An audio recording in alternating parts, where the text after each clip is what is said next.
дар бозии дуюми даври ниманиҳоии ҷоми Тоҷикистон 2020 дастаҳои хатлони Бохтар ва Истарафшани Истарафшан бо ҳам нерӯ озмуданд.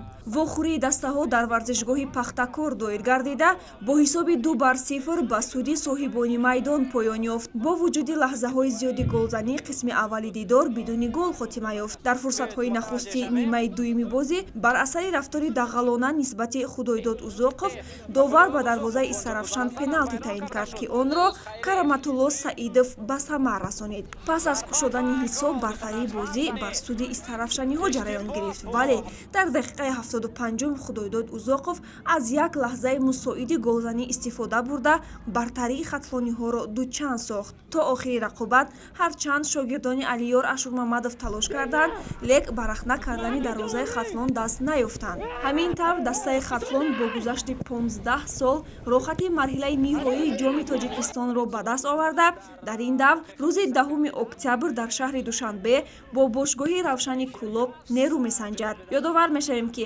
Равшани шаҳри Кӯлоб намояндаи мусобиқоти Лигаи якуми футболи кишвар буда, пас аз 26 сол ба финали ин мусобиқот роҳ ёфтааст.